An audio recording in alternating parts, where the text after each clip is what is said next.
go. So we've got people coming in already, which is excellent.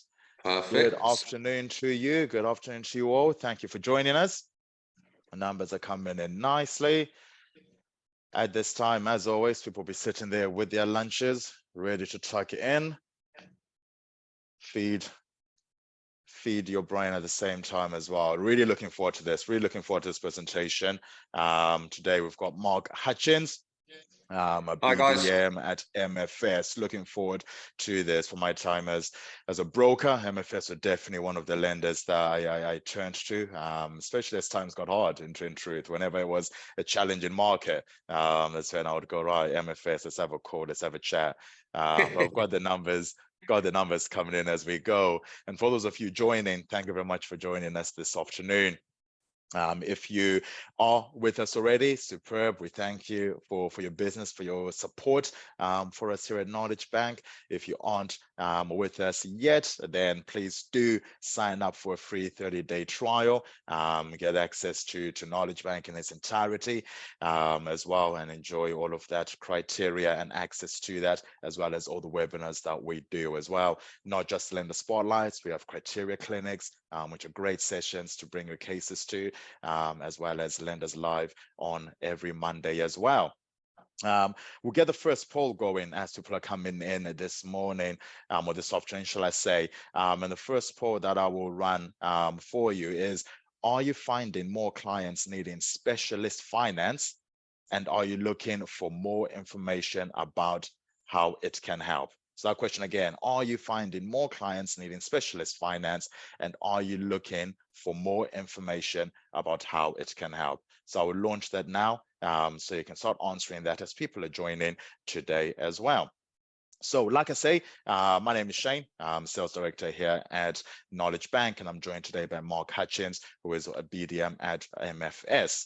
MFS, like I said, superb lender, great lender with a genuine personal touch to the way that they do business and the way they interact with their brokers and your clients as well.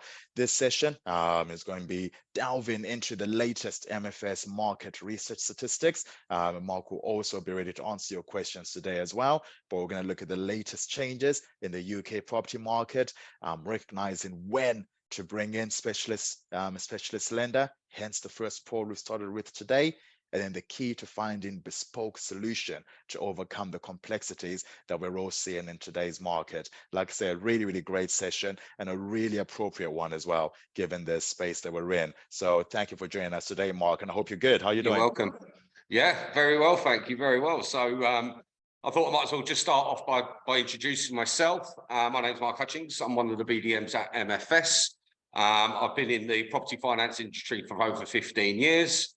As mostly on the broking side, so now I've moved into the lending, so I'm more poacher turned gamekeeper these days. And I'm also someone that uses special finance personally on projects that I invest in and everything else. So there's a bit of advantage there that I don't only sell it, I actually use it for my own personal circumstances. So have quite a good understanding of what's going on in the market. So and there's going to be a lot of questions today, especially around affordability, you know, the idea of this perfect storm that we're currently in at the moment, high interest rates, not enough available properties, cost of living crisis, all of this stuff sort of merged into one can make this market a little tricky at the minute. But here at MFS, we're here to show you that we have some tools within our arsenal that can help you guys, and some good insider information on what's going on in this current market and what we're seeing as a lender. So do you want me to, should I get cracking and put the presentation on? Yeah, I'll just give you the results of the poll. Thank you very much for answering that poll, guys. It's pretty much a clean sweep over here. So the question was, are you finding more clients needing specialist finance, and are you looking for more information about how it can help? 93% said yes. They are seeing more, and they are looking for that extra information. So they're in the right place, yes. I suppose, to do that today. So yeah, I'll hand over to you to go over that presentation for us. And for anyone listening, if you've got any questions, send them through. So there's a Q&A option at the bottom of your screens. You should have a Q&A button there. Feel free to send in your questions, send in your cases. Some questions already at registration, so we'll be delving into those during this session. But please, you make these sessions more powerful for yourselves by getting involved and sending us that Q&A. Perfect, thank you. Well, I thought I'd just quickly touch before I put the presentation on with regards to that poll there. So it's something that we are seeing a lot more, where clients which wouldn't normally use probably 18 months ago wouldn't be classed as a specialist finance client. They are now in the current market and where we're at. We've had, back in the last year, we had a massive influx in website traffic and people inquiring about specialist finance, more so than ever. We're also speaking to a lot of amazing brokers like yourselves who predominantly done the regulated and less specialist, but now they're seeing more of a need for it. They're seeing more of an opportunity for it and more clients needing it. So hopefully today, I'm going to be able to share some amazing information with you to make your lives easier. As Shane kindly said, we'll be running a Q&A at the end where I'll be more than happy to answer any of the questions you've got.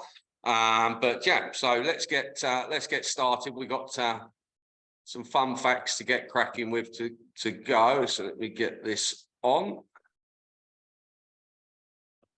So today we're going to be talking about navigating the perfect storm. It's something that I've been doing a lot of talking about recently at various different panels because it is a very key subject at the minute. I think we're noticing it's, you've got everything, interest cost rising, cost of living rising, available properties, there's not as many. We've got buy-to-let landlords coming out the market. So there's a lot of stuff going on at the minute, which, some people, the papers like to paint it as doom and gloom. We like to paint it as there's opportunities there. So as you can see here by some of the stats, there is a huge shortage of affordable housing in this country at the moment. We're falling flat on it on a regular basis for multiple reasons. We've got lenders developers that aren't building as much due to the cost of increase of materials and everything else going like that. Some of the major home builders have sort of taken a back step on how much they're going to be releasing and building, which obviously puts pressure on the current market. 69% of UK homeowners there feel that the shortage of affordable housing is one of the most pressing social issues. It's one that I strongly agree with.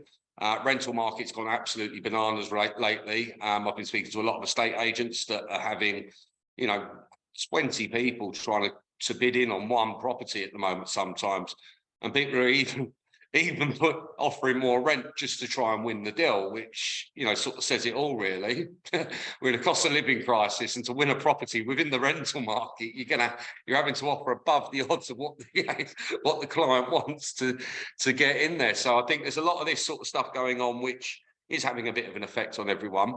But most importantly, a lot of people within this market still think that property is a safe market. If you buy in the right place, in the right areas, as with any property crash or not property crash or anything in the property market, areas will go up, areas will go down. It's about how your clients are navigating that at this current time. So, a lot of people are looking for capital growth. We'll stick down to maybe the south of the country. People are looking for rental yields. We're finding a sort of heading north. A lot of buy-to-let landlords that we deal with. As you can see there, 50% of multiple property owners feel the current stamp duty should be scrapped in favour of annual taxes. I mean, UK government at the minute, it's not making it easy for landlords, are they? We've got all these new rules and regulations coming out. The new Section 21 stuff, taxes, stamp duty, limited people buying stuff in limited companies now. There's more corporation tax going to be involved. So there are certain people that will pull out the market at this stage. I think there's 5 million. I think it's about 140,000 have already pulled out the market this year. But a lot of these people are over the age of 65. They're at retirement age. So, and the people that are going to be replacing them are normally going to be other buy-to-let investors, because the first-time buyer is not going to be buying a 5-bedroom HMO in Swansea. It's going to be another buy-to-let investor. So I think, again, the newspapers pitching that it's all doom and gloom, I don't think it's the case. I still speak to a lot of regular portfolio landlords, people that regularly buying, and there's still very good deals there if you've got your head screwed on and you can find the right side of it. Finance is a difficult one for certain people at the minute, and hence why the specialist finance sector is becoming a lot more popular. Mainstream banks, we generally tend to find they're either strict tightening criteria or deals that they would do last year, they're not willing to do this year. As you all know, you've been dealing with the minefield of products being pulled left, right and centre, especially on on buy to let, which, you know, it doesn't make your job easier. I appreciate your guys are in a difficult position at the moment where you've got clients demanding X, Y, and Z, but there's only certain things available to satisfy them at the moment. And I think a lot of people, we now get to a stage where people are now getting adjusted to these rates. We sort of sort of middle of last year, we had that initial kickback where a lot of people wanted to sit on the fence to see what happens, thinking, oh, rates might go down, rates might go down. But I think everyone's now in the mind frame that rates aren't going down in the next few weeks. You know, you've either sit in your hands and let opportunities pass you by, or you start getting in contact with your broker and finding out what options are available to you in this market. And I recommend to all my direct clients, find a decent broker, because brokers, we are the linchpin that holds the property market together in my eyes, you know, because you've got people brokering the property sales, you've got us brokering the property finance. And especially in this current climate, brokers are, you know, a very good sounding board for clients because we've got access to whole of market. We know what's going on a daily basis. So you can recommend to your client, if he's looking at a HMO, you know yourself which lenders you could potentially use for that. But I mean, there's still very, very, very lots of opportunity there.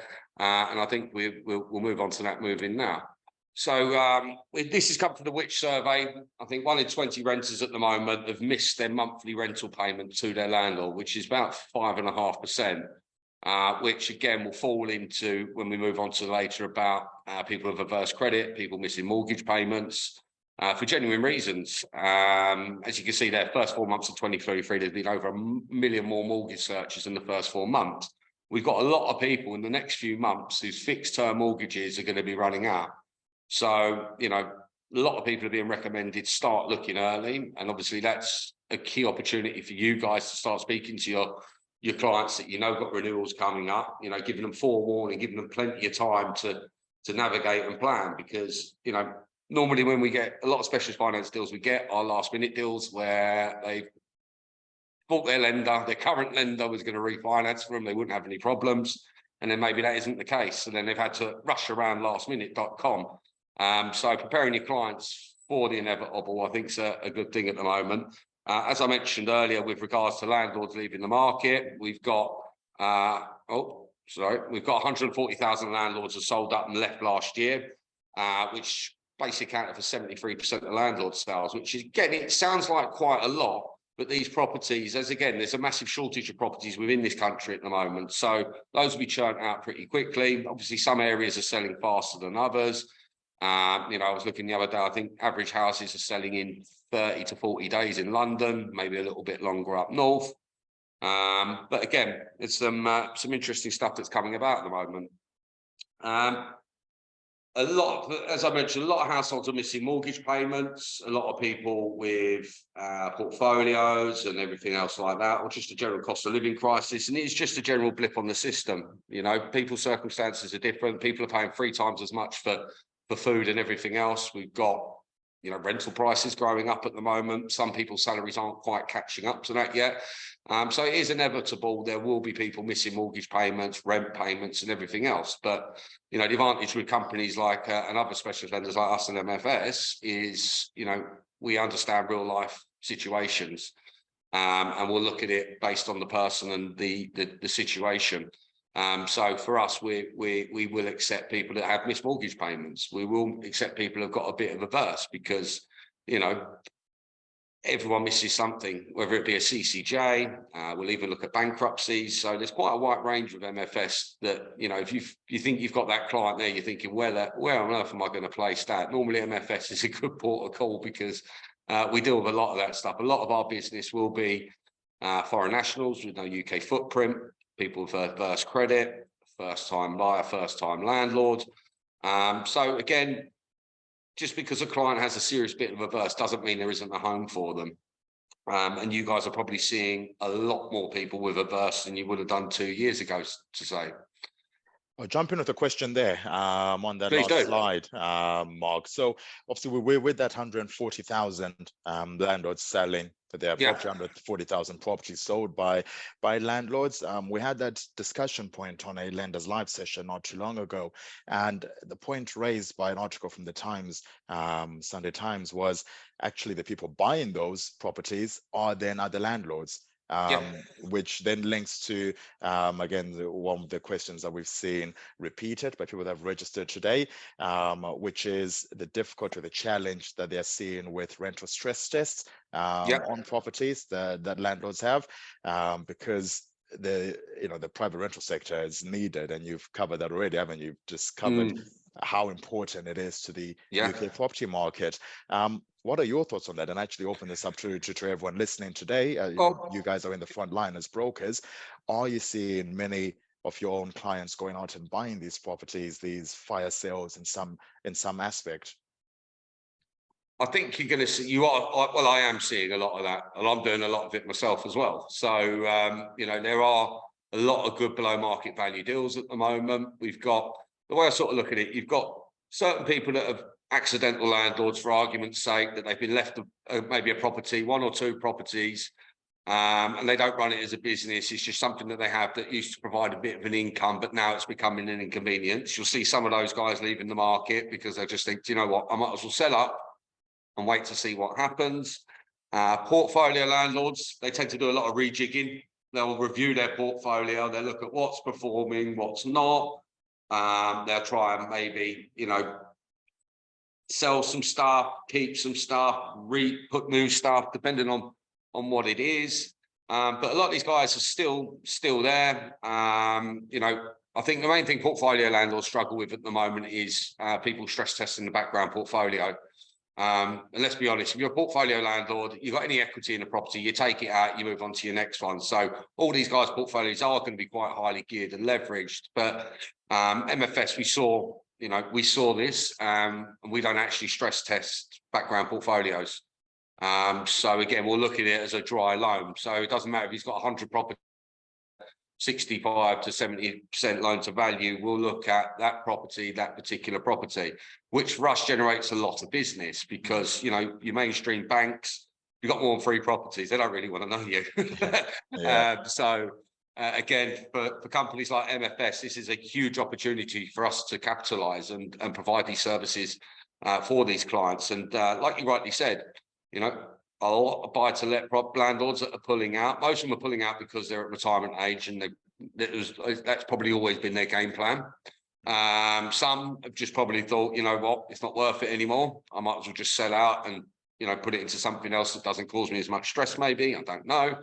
But the people that are going to be buying, 95% of it's going to be other buy-to-let landlords. So 140,000 people leaving the market, but there's probably going to be another 120,000 people coming back in. So, if you look at it that way, and that's the way I like to look at it, it's not that bad. It's a good headline though, isn't it? Exactly that. That's a cracking point and a great USP over there when you mention no stress test for the background portfolio. That's massive. Yeah, and you guys, it can be a killer for some people. Yeah, very easily. If you've got a property portfolio in the south, or predominantly in the south, then you could be in a lot of trouble very, very easily. You can be highly geared, aren't you? yeah, definitely. But look, it sort of brings us quite nicely on to, again, we'd be talking about opportunities and what people are looking at. I'm seeing a lot of buy-to-let landlords move into the HMO space for a multitude of reasons. You can get very high rental incomes by renting out those rooms individually. And if you've got a decent HMO that's sort of maybe 5 to 8 bedrooms with a load of self-contained units, it won't take very long to rent them out. Those things are ideal for students, contractors, NHS nurses and staff use them quite a bit. Just general people that can't afford to run and operate a whole entire house or an apartment to themselves are now using this. People that are maybe relocating from different parts of the country. So if you're relocating from the north down to London, you might, just get your foot in the ground. People generally tend to use these things just to find their bearings, and it's affordable. Generally tend to have one bill, and it's not that much headache, but landlords can maximize it. So instead of just having a property, a 5-bedroom property rented out on a normal AST, they can break it down and maximize those yields. Same as sort of people looking at holiday lets now. There's multiple reasons people are doing that. One's the affordability. Quite simply, you can whack up your high season. You got your medium, your low season. So again, those yields can be quite high. And I think I was reading a stat the other day. I think it might have been on Zoopla. You can on average earn an extra 48 to 58% by doing Airbnb with your properties. So again, there are ways of generating money, generating profits from property still. It's the ones that sit on their hands and stand still are the ones that are going to be left behind. The people that are evolving and changing. I was speaking to a very good friend of mine. He's a large portfolio landlord. He's quite well known within this industry. And he's now fully focused predominantly on HMOs in the north of the country, in student towns, areas like that. And he's probably buying on average 10 to 15 of those a month at the minute. So he buys them, converts them, does the work, terms them out onto a specialist finance product with either myself or whatever other lenders they use. Cost of living crisis, I don't really need to talk about that too much, but I will, because I think we know that very well, because we're all living it. Our clients are living it. And, you know, when you're working out your calculations on affordability and everything, it does make it a little bit more difficult. And, you know, as you can see here, 17.2% over the last 2 years. Wow, it's quite a high figure, isn't it, considering, you know, the way things were. And obviously private rental prices are going up, you know, for nearly 5% in some areas, which is quite a significant amount if you sort of team that in with, you know, people that have to pay for travel, people that have to, you know, families, you know, all this stuff. It then becomes a bit of a nightmare, having to then have to pay more rent on top of it. You'll find a lot of landlords will now, with this new rules in Section 21, a lot of landlords will review yearly rental costs. You know, it might be a bit more difficult for someone that's been living in an apartment for 5 years and then all of a sudden they're having to pay X amount more. It might be a bit difficult for them. I think some of the new rules and regulations that come into place covering Section 21, because that is a big topic at the minute. I think it work both ways. It will help get rid of some of the, you know, the not so nice landlords, because unfortunately there are a few out there that ruin it for the rest of everyone else, that, you know, get people to pay through the nose, people that generally don't have anywhere else to go, you know, that sort of stuff. So a lot of these things will bring some good stuff moving forward. Development. So I come from a development finance background initially, so it's something I'm very well versed in. I'm actually giving a talk next week on it. But again, we're seeing as a company more and more people not exiting their development finance as quick as they like, because a lot of these developers that are building studios, 1 beds and 2 beds apartments in sort of challenger cities and towns, they're predominantly set up for your first time buyer. Most people, when you're buying, it's normally your stepping stone, isn't it? A little apartment to get you on the property ladder and get you on your way.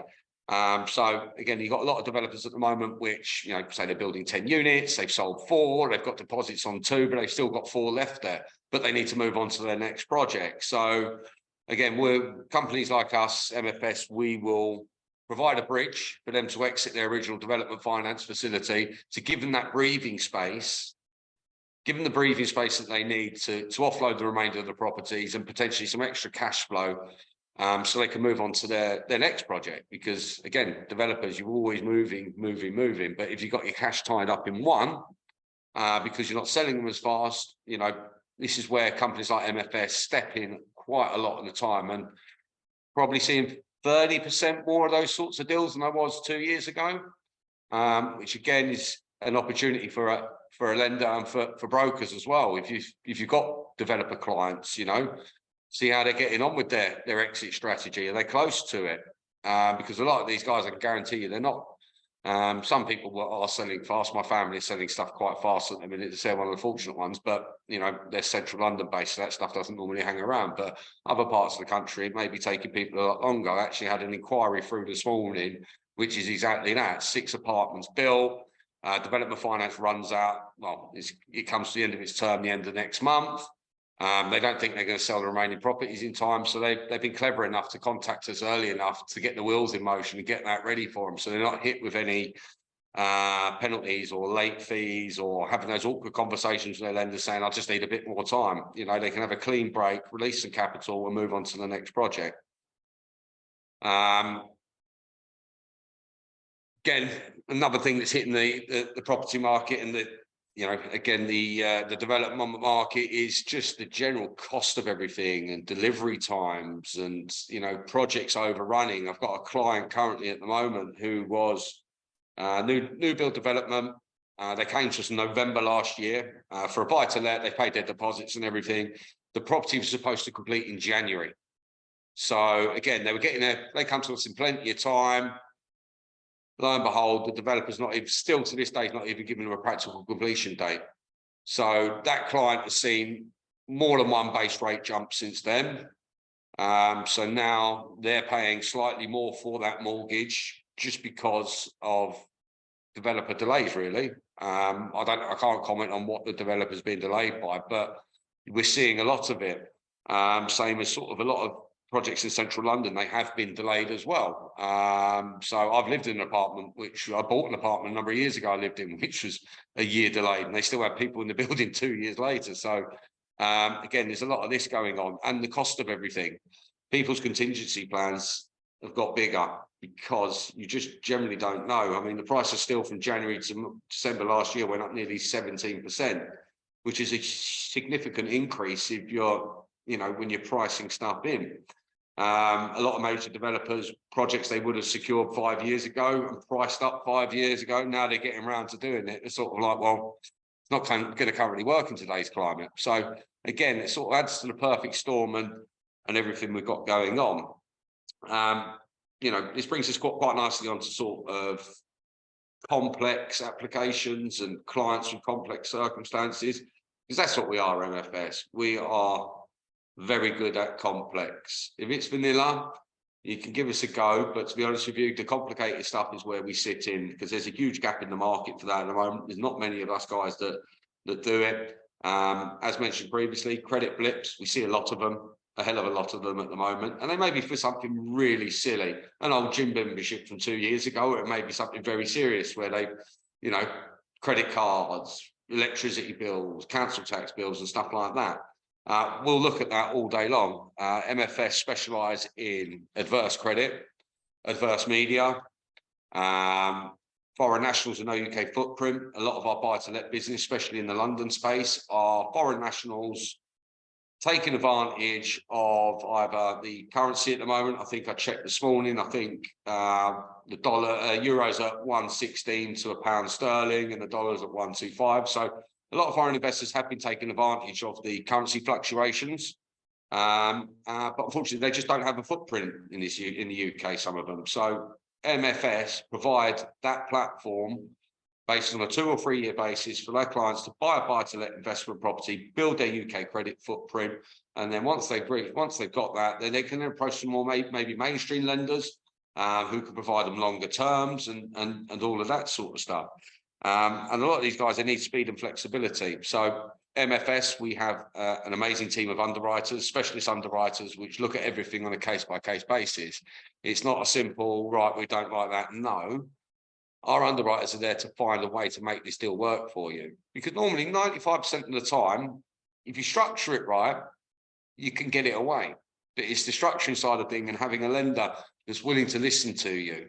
So at MFS, you always have 3 points of contact, for argument's sake, broker. You'll have your BDM, someone like myself. We have a BDE that's in the office to pick up all the slack or deal with anything while we're away. And you also get direct access to your underwriters underwriting that case, which is a big thing at the moment, you know, especially where clients, again, they take a while to make decisions. So once they do make the decision, you want to get going.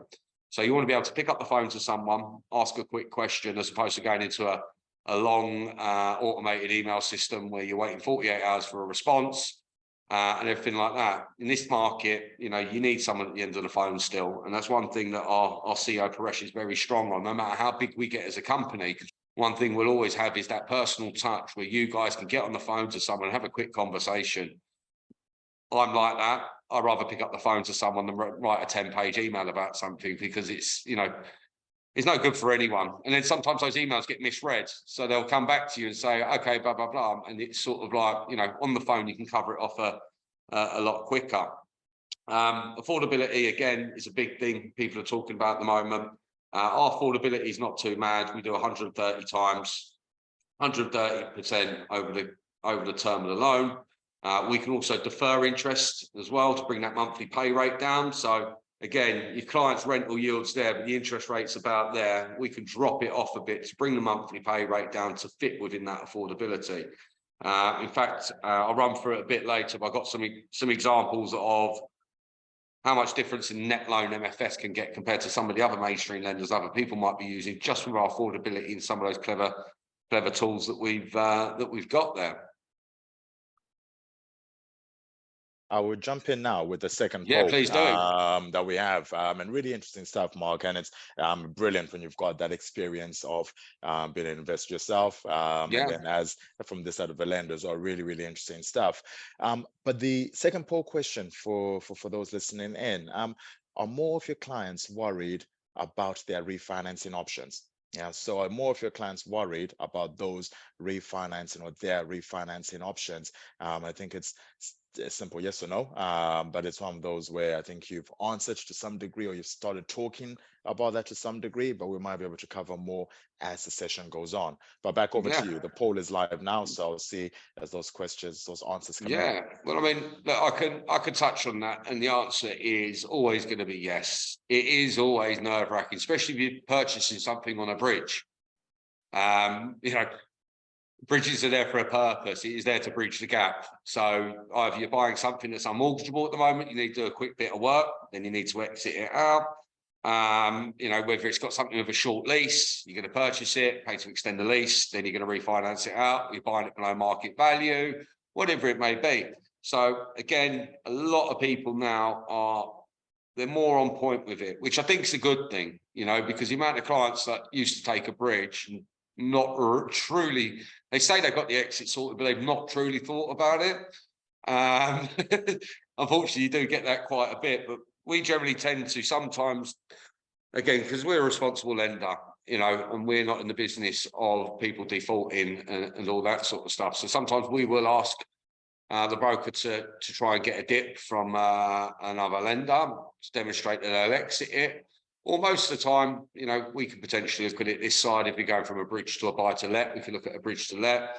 But the fortunate thing is there's still quite a good few products out there that fits buy to let. You know, there's a good 5-year deals at the moment, which are ideal for people at the moment, which just don't want to commit themselves to a very long time, but you know, you can get a cheaper rate because obviously lenders are watching the SONIA swap rate curves.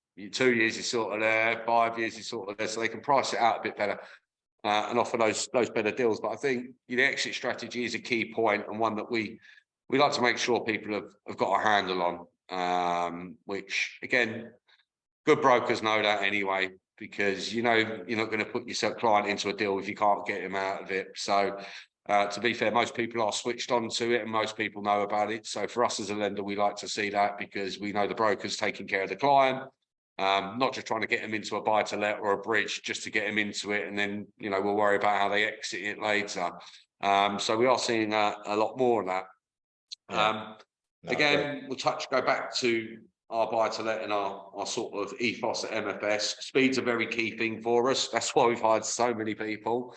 We generally have a 4-hour turnaround time to provide indicatives, which again, in this market, you want quick answers because clients are shopping around. Unfortunately, we are seeing the same deal from 2 or 3 different brokers from the same client, which I think is unfair. Especially clients that don't notify you that you're competing against other brokers. I think that's a bit unfair. So again, you've got a client, he's ready to go. Speed's a quick thing for us. We can also do credit back terms same day. So we've got enough information, for argument's sake. So we'll provide indicative terms based on just high level numbers. We don't have any application forms at MFS. We just need your high level numbers, what they're buying, how much they're buying it for, do they have any adverse credit, if it's vacant or is it currently rented, what's the current AST, how you're looking to exit. We're not going to make you fill out a 10-page document to then get provided with something that either the client's doesn't want to move ahead with or they're unsure with. You know, we're in a current market where clients are very indecisive. So you want to put something in front of them quickly and get them looking at it sooner rather than later. We're also very good at large loans. Bridging will go up to 50 million. You know, there are a lot of large loans or a lot of people looking to leverage their portfolios at the moment to strike some of these amazing deals that are out there. So again, we can look at large loan, with portfolio purchase on the rise, we can look at large loan product, which is here to help. Our buy to let goes up to 10 million as well. So if you've got a refinance of a portfolio, or you're looking to purchase a portfolio, we can go up to 10 mil. Normally 3 million per unit, 10 mil across a portfolio. But I'll be honest, if a client's looking at a 15 or 20 million portfolio, multiple units, we can then break it down into bite-sized loans to then fit within that. So again, there's no size that we can't do at MFS. Again, I was saying about the transparency, 4-hour response time and dips in 24 hours on average. So with MFS, we go to credit day one. So you can, once we get all the information we need, we provide indicators, we list a few questions we need. Once those questions are answered, we go straight to the funding lines to get approval, straight to the credit lines. So you know that credit offer that we've given you, we've had funding line approval. We've also had approval from our credit committee, subject to obviously the usual due diligence, valuations and everything else happening. So again, you've got a client that's purchasing something in auction. They can hit us up first. Say, look, your client's looking to purchase this. You know, what's the best you can do? So your client could potentially go there on the day and bid. No, they've got a credit backed offer to a certain amount. Don't get me wrong, a lot of these people will outbid themselves. I'm seeing quite a lot of it within the market where we'll say, look, probably the best you'll get up to is 500,000 on this. We won't pay any more. They come back and say they paid 550. So we are getting a lot of that at the minute, which again, I think sort of makes the market look a bit funny, where you've got people overpaying for stuff, which can then sort of, but anyway, that also as well, unlimited HMOs. Yeah, I'll jump in over there. Sorry, Mark, because I think that this section of the middle section will add a lot more to the poll results as well. But okay, are more of your clients worried about their refinancing options? Resounding yes, 94% over there, 56 saying yes. So it's absolutely accurate. It is tricky, and I'm sure all the brokers on this are the brilliant brokers that always contact 6 months and more in advance to try and engage with their clients. But I'm sure a lot of those challenges they're seeing are, like I say, what's covered in some of this middle section, the credit blips especially, the search results that we're seeing on Knowledge Bank. The most popular areas are around credit, and then the makeup of the property as well. So some people maybe got a little too creative when doing developments or looking at the green the green schemes. People kind of went for the newest thing out of Sweden, and they then find lenders don't like it because lenders aren't used to it yet, or whatever it might be. So we know from search results, that's what people are getting stuck on: the property makeup, and then also those credit blips, which is coming over from residential onto the buy-to-let side as well. And I think it's going to get more like that because people are being more creative on ways to, add value to properties, whether it be from, just adding a loft conversion to extending right out, or putting, taking advantage of some of the planning rules on building in gardens, and, people repurposing buildings that you normally wouldn't repurpose for apartments. We're seeing a lot of that at the moment. I mean, the office conversion side of things huge at the moment because there's so many fantastic buildings that, structurally sound. Office-wise, they're not working anymore. We've got more people working from home. We've got more hybrid working spaces. This is sort of dead space, really. So a developer can look at it. They've got all the hard work's done for them. It's just a case of reconfiguring and moving stuff around. So again, we're seeing a lot of that sort of stuff. And some lenders might not like it, depending on what type of construction how the office was built, and we find a lot of lenders are changing criteria on a regular basis for, certain things. And for us, we try as best we can to not do that, because again, as long as the structure's sound and the assets fine, and we can see a way of worst case scenario getting out, we generally tend to go for it. And, the credit blip side of thing as well, we get a lot of developers with CCJs. A lot of business owners with CCJs, because you can have someone lodge a CCJ for something you don't even know about. So again, it's common industry practice. If you've got hundreds of invoices, sometimes you miss one occasionally. It's best you try not to. So again, we look at it that side of things, and a CCJ is a CCJ. We generally tend to ask if it's not been cleared, that we need to have that CCJ cleared before drawdown of the loans. And sometimes you can use funds from the loan to do that. So if Jane Doe, she's got a £5,000 credit card bill that she's had CCJ to be paid. We need that to be cleared before we draw down the loan. But it doesn't mean we won't give her the money. We're obviously just very good at navigating and underwriting in such a way that we're protected. The client can get on and do what they need to do, and everyone sort of generally tends to win out of it. With us as well, we generally tend to look at complicated bridging quite a lot at the moment. People that need to use multiple assets. I'll move on to one of my personal ones later, which is quite an interesting one.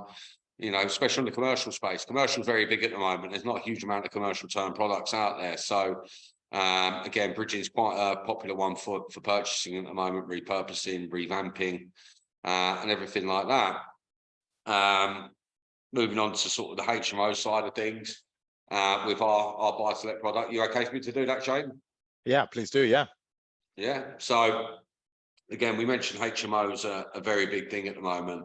And MFS's buy-to-let product, we will finance any size HMO, basically. So again, if you're looking to purchase your client's got a portfolio of, say, 100-room HMOs dotted all around the country, we'll look at it. Again, doesn't matter whereabouts they are, mainland England and Wales, we're very comfortable with it. And also multi-unit freehold blocks up to 30. We're seeing a lot of people at the moment, a lot of foreign investors as well, wanting to purchase whole blocks, which is a developer's dream, obviously. But yeah, we will fully support that, which is, a key thing when landlords are selling portfolios at the moment. So again, we're seeing a lot more of that. I won't go into credit flips again. I think we've more than covered it and more than let you know that we're up for it. So, any clients that you are struggling to place because of credit and adverse history, always think of MFS, because there's not many times that we will decline it based on the credit history. It might be the asset, or it might be something else, or it might be experience, but generally on the bum, as long as it can be paid and cleared beforehand, we're okay with it. And then this is an interesting one, actually. I'll talk about this one quite a lot at the minute, in the fact that we've got a lot of first-time buyer or landlords. So we've got people that have got a deposit, right?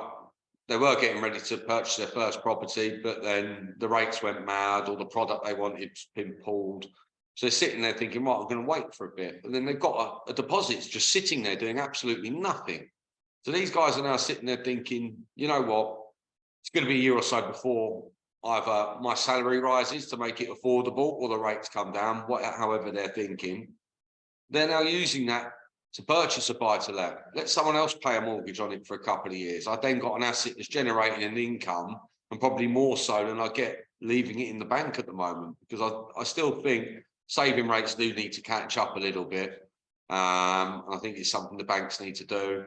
If you look at what mainstream banks are paying savers at the moment and the interest rates they're providing, I think there's a big gap there. And if you look at HSBC's lending arm, it made an extra £1 billion worth of profits last year, which is quite high.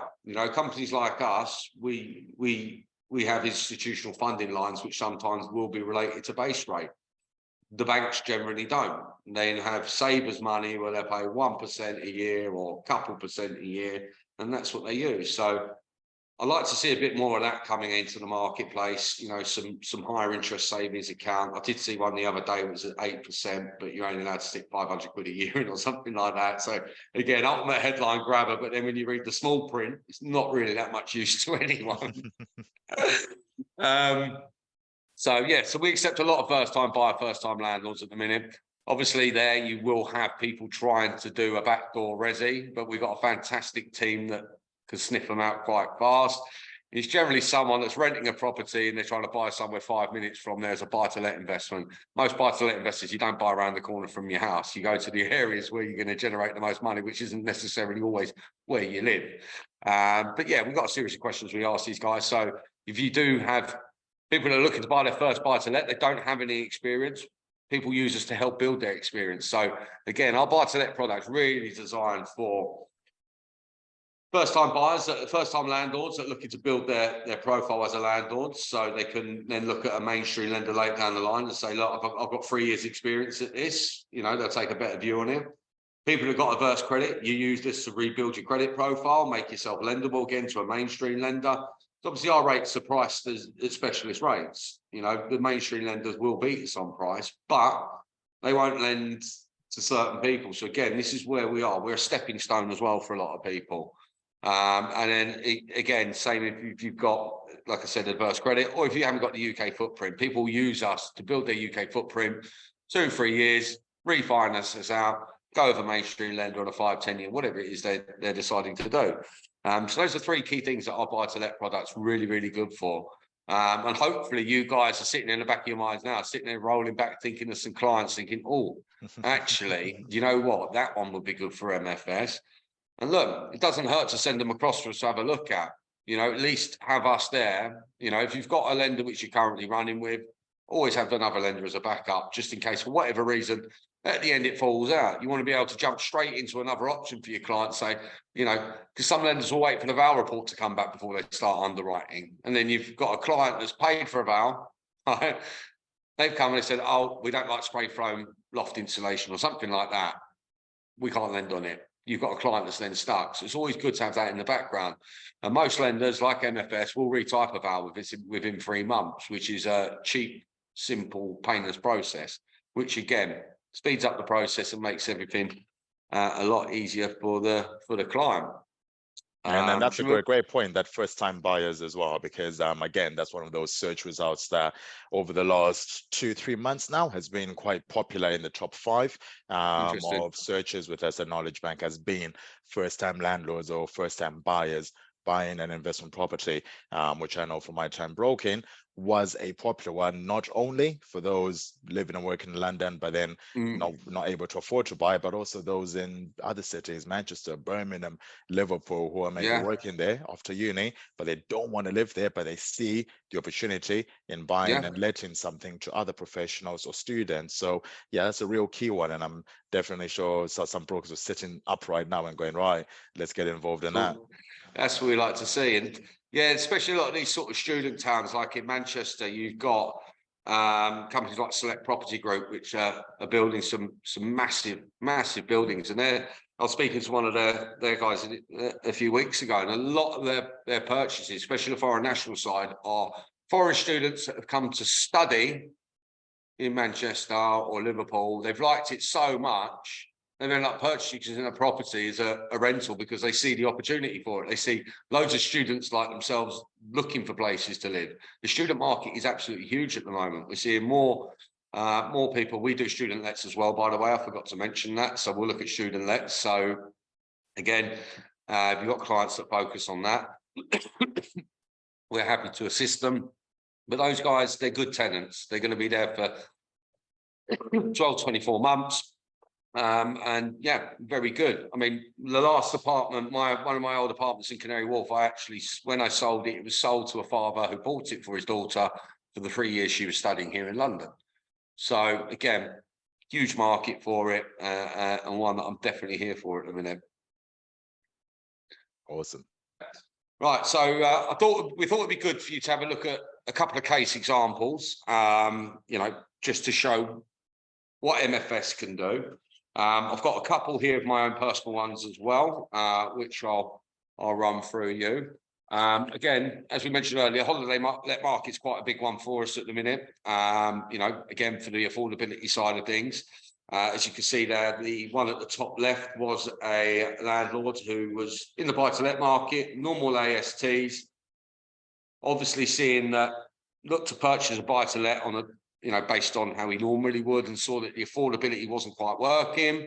So then obviously it's got him thinking, there's a lot of talk about holiday markets. He's then moved into that and then realised, you know what, this large portion of the year I'm going to get really high rents, some I'm going to get medium, some I'm going to get low. And as mentioned on that Zoopla stat that I mentioned, up to 48% more, the affordability, you can see why people would move into the Airbnb and sort of holiday let market. We've got one there as well, which sort of moves on to the fact of me talking about helping foreign nationals. That one for us, that is what we see as a straightforward deal. 65% loan to value, 325 grand. Client's never stepped foot in this country, earns a okay wage where he is. And, you know, again, for us, that's our bread and butter deals. So you may think it's stuff that people think is complicated is every day for MFS, which sounds weird, I know, but it's what we're designed for. That does sound spectacular what you do over there. But I suppose a couple of the questions I remember being a broker. How do you handle the legal side of it? And then how do you then look at these clients' incomes? So, you know, one thing is the footprint, but how do you then look at the legal, tying up the deal and then Yeah, their income, so especially if they're self-employed? yeah, so for us, we they're self-employed. If it's a self-employed foreign national, we need to see evidence of, you know, whether it's accounts or whatever it is they've been doing there, bank statements. Our team are very good at checking and verifying this information. And to be honest with you, most people that are looking to buy somewhere in a foreign national looking to buy, their paperwork's normally in order, knowing the fact that they're going to get asked these questions because they're not buying in their home country. Legal side of things, we normally, obviously, we're going to need them to find a UK representative for them. That lawyer can converse with their lawyer in their home country, whatever it may be. Stuff can be done online. We live in a modern day world, and lockdowns prove that it can work. So again, there's documents. If they need wet signatures, they could be FedExed, posted. IDs can be verified online with some of the clever tools and equipment we've got. We've got some fantastic search engines to check whether the people are politically exposed, but no, it's not a problem because we will accept PEPs depending on how exposed they are. So again, but for us, it just comes down to we're looking at the asset at the end of the day. We're looking to make sure the client, if it's vacant for a number of months, they can upkeep it. If they've got an issue that needs sorting, they can upkeep it. And generally for us, as long as the rental yields are washed in the face of the interest rate, we're okay with it. Sometimes we'll ask for more information than others. For argument's sake, if we're looking at a client that's based in Hong Kong or mainland China, you put their name into the system. There's 10,000 people with the same name. We'll then ask more information to drill down to find out exactly which one on that list we can identify them to. Our underwriting team are very good at that. And it's the modern day technology makes this stuff very easy. We always recommend, well, we will only accept a law firm that has a minimum of 2 partners. Again, we like people to use a lawyer that uses specialist finance. One of the biggest lags for us as a lender is a client instructing his resi, the guy that conveyanced his home mortgage, that doesn't do bridging. He doesn't do complex finance situations. So they'll either take ages to respond while they're researching how to respond, or there's a lot of hand-holding. So when you're speaking to your clients, or if you recommend lawyers to your clients, always recommend one that's got experience in it, because the slowest part of this job is always the legal side of things. Because if you're doing multiple properties, you've got multiple searches, you've got stuff coming in regularly, you need someone that's on the ball. It makes your life easier, it makes the client's life easier, it sure as hell makes my life easier. Yeah, So yeah, and that's a great tip. That's a top tip there. And a question that's come through is asking if you guys have an approved list that you guys have, or if you guys share that kind of information or anything like that. As such. I mean, we've got a panel of lawyers that we use. We don't generally tend as a firm recommend lawyers. So, Okay. but I mean, look, Google is a wonderful tool. All you need to do is type in specialist bridging, or put in bridging lawyers in your local area, and build a relationship with them. If it's something you're going to need a lot, build that relationship with them. Because I've got brokers that their client doesn't have a lawyer, they'll recommend that. But that's because they know them. They know that, you give them a lot of business. They'll move heaven and earth for you. If you just so it's always good. Relationships is key in this industry, whether it's with your lending BDM, whether it's the wonderful guys at Knowledge Bank that provide you all this information, whether it's, lawyers, accountants, whoever you need to use to bolster up deals for your clients, have strong relationships with them. It's always good to have a good lender or a good lawyer in your corner. You know, if your client hasn't got a lawyer, you say, right, call John at X, Y, and Z. Right, tell him I've told you to call you. He'll look after you. Boom. It's as simple as that. So it's always good to have these things in your locker because these are all things you may need at some point. But yeah, moving back on to, is there anything else you want me to touch on that, Shane, or was that? No, that's on. That was really good. Thanks for that. Perfect. Right, so this is a personal one of mine.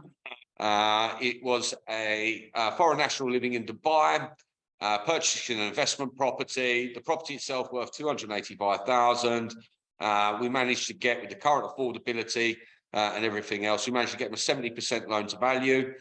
We generally could go up to 75% on our buy to let. But then obviously sometimes depending on the rental yields and everything else that comes with it, that may drop slightly. But that one, again, lent him 200,000 on a 285 property value, and that completed, I think, within 40 days. Again, the broker recommended a good lawyer for that client, which inevitably made the client's journey a lot easier. At the end of the day, that's what we're all doing here, right?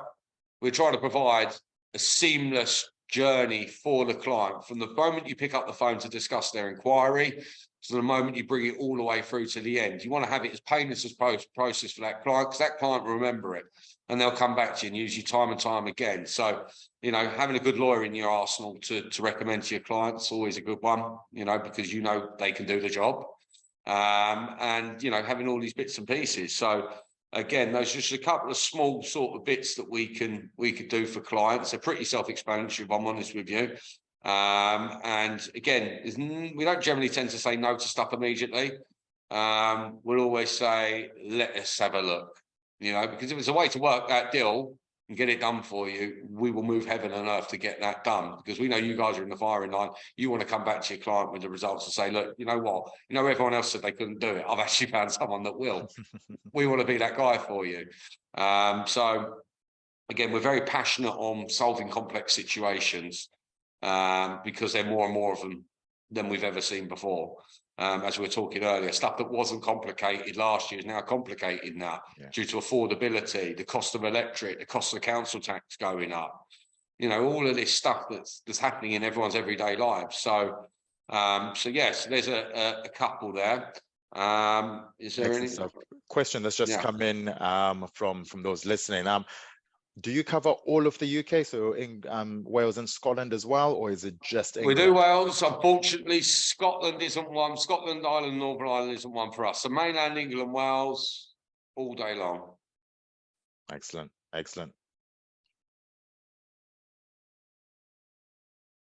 Obviously here we've got some bits and pieces there. So I believe this one will take you, if you can scan this QR code, it will take you to our wonderful resource page. We've got all sorts of information on there. And this is why we love working with companies like Knowledge Bank, because education for us is a key part of this journey for everyone. Keep yourself updated with what's going on.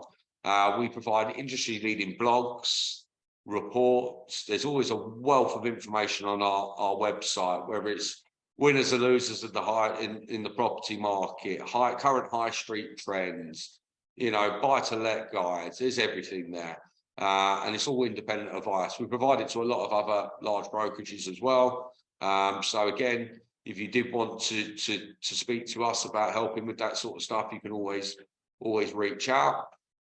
We've also, I don't know if you heard this yet, Shane, but we've just launched an MFS podcast hosted by yours truly. So again, this is going to be the podcast for brokers and people in finance. We're going to be covering a wide range of subjects. We're going to be speaking to people that have in it. So again, the first two episodes are covering was one of my brokers talking about brokering in the current climate in the market. We're going to have property developers. We're going to have lawyers. We're going to have accountants. We're going to be covering all aspects within the property industry with people that you'll probably see a lot on LinkedIn, some well-known personalities and some high-profile people as well. Because for us, educating the market and providing tools for you guys to provide, you know, amazing services that like you already do. It's good to keep up to date with what's going on. And we'd like to try and simplify it. So they're not 50-page reports. They are simplified, you know, between 5 and 10, something you can read in 15, 20 minutes, but then extract a lot of information without having to do a ton of Google searching. So again, it's a very good port of call there. Love that. Love that. That's brilliant. I don't know what other slides you've got coming up, but then just conscious we have run. Just little old me and how you can get hold of me. Oh, awesome, awesome. Look at that. Look at that. It's a tiny little picture of you in the QR code as well. Hey, look at that. There you go. But so yeah, just I've got an amazing question. marketing team. I'm very lucky, I must admit. They are brilliant. They are brilliant. I speak to them quite a lot, and they are brilliant. In fairness. Yeah, I was going to say you've got each other on speed dial, haven't you? Exactly. But then a question that's coming over here to get in. Do you accept deposit from borrowers overseas, investors who are family members? So if someone's buying a UK, do you know what? Or overseas investors coming in. Potentially, yeah. To be honest, there's not one I've been asked because a lot of our foreign national clients got cash on the hip, but we do work with gifted deposits. So again, it is something that we can potentially look at. It depends what country, it depends, you know, how that money was generated. So again, we will, stuff like that, we'll ask for generally a source of funds or how that wealth's accumulated. If, you know, you got a family member that's willing to drop you 200 grand so you can buy something in London, we always need to find out why and how. But yeah, it's potentially something that we can look at. I would have to double check on that, but awesome. We do gifted deposits for clients here in the UK, so I can't see why we wouldn't potentially look at it for overseas.